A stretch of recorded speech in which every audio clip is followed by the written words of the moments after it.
श्री शिवाय नमस्तुभ्यम। हर हर महादेव। गुरुजी पंडित प्रदीप मिश्रा जी द्वारा बताए गए सभी उपाय हम इस चैनल पर करके बताते हैं ताकि आपको सभी उपाय आसानी से समझ में आ सकें।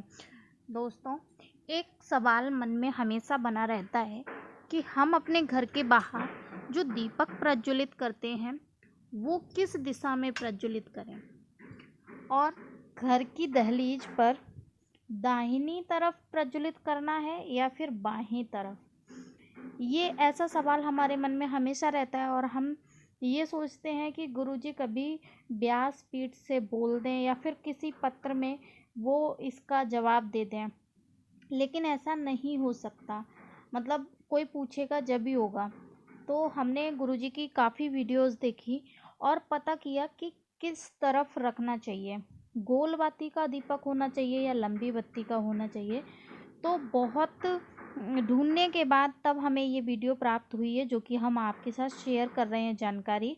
तो गोल बाती और लंबी बाती में क्या अंतर है, किस दिशा में रखना है और कितने समय पर रखना है, सब कुछ इस वीडियो में मिल जाएगा आपको। क्योंकि घर के बाहर दीपक आप सभी लोग ही प्रज्वलित करते हैं लक्ष्मी प्राप्ति के लिए। तो ऐसे में आपको क्या करना है और कैसे करना है वो सब चीज़ हम इस वीडियो में आपको बताने वाले हैं। तो बिना किसी देरी के वीडियो को शुरू करते हैं। दोस्तों, सबसे पहले जान लेते हैं कि गोल बाती और लंबी बाती में क्या अंतर है।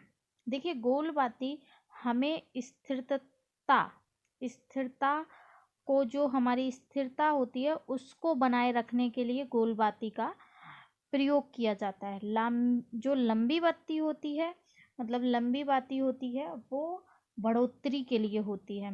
तो लंबी बत्ती जो हम लगाते हैं वो माता लक्ष्मी के लिए लगाते हैं। तो लक्ष्मी की क्या करना है, स्थिर तो नहीं करना है, बढ़ोतरी करवानी है, तो उसके लिए हमेशा लंबी बत्ती लगेगी। अब जान लेते हैं कि लंबी बत्ती कहाँ कहाँ पर लगती है। देखिए, देवी का कोई भी स्थान हो, कोई भी मंदिर हो, वहाँ पर आप लंबी बत्ती का प्रयोग करें। भगवान का या देव स्थान हो, वहाँ पर आपको गोल बाती का प्रयोग करना है। ठीक है। आप अगर बट वृक्ष के नीचे लगाते हैं तो भी आप लंबी बत्ती का प्रयोग करें, और तुलसी पर लगा रहे हैं तो आप गोल बाती का प्रयोग करें। इस बात का विशेष ध्यान रखें। ठीक है। अब यहाँ पर तुलसी के नीचे जो दीपक लगाते हैं वो श्री हरि के लिए लगाते हैं, तो हम लंबी बत्ती का ना गोल बत्ती का यूज़ करें। और बट वृक्ष के नीचे हम लगाते हैं माता लक्ष्मी के लिए, तो उसके लिए हमें लंबी बत्ती का प्रयोग करना है। बेलपत्र के नीचे हमेशा लंबी बत्ती लगती है, इस बात का विशेष ध्यान रखें। घर में अगर देवी आपकी जो इष्ट हैं वो देवी हैं तो आप लंबी बत्ती से प्रयोग करिए, लंबी बत्ती से आरती करिए। और अगर आपके घर के जो इष्ट हैं वो देवता हैं कोई, तो आप गोल बाती से आरती कीजिए। चलिए, आप सवाल उठता है कि हम अपने घर का जो घर की दिशा है, किस दिशा में हम दीपक प्रज्वलित करें या हम कैसे प्रज्वलित करें। तो यहाँ पर हमने लगाई है गोल बाती। दीपक को गोल बत्ती करके आप घर के बाहर मत लगाइए। आपको लगानी है तो आप घर में गोल बत्ती का प्रयोग करके आप आरती कर सकते हैं भगवान श्री हरि की, अगर करते हैं तो।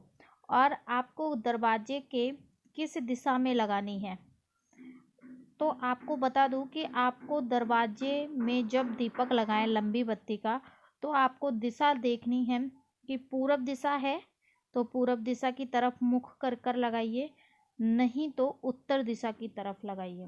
पूरब और उत्तर दिशा एक ऐसी दिशा है जो कि कुबेर और माता लक्ष्मी का स्थान होता है। पश्चिम दिशा शनि जी की होती है, तो शनि पश्चिम दिशा की तरफ मुख करेंगे दीपक का, तो फिर आपके यहाँ लक्ष्मी आएगी नहीं, लक्ष्मी जाएगी। इस बात का विशेष ध्यान रखें। दक्षिण दिशा पितरों की होती है, पूर्वजों की होती है, तो उस तरफ बिल्कुल भी मुख ना करें उनका।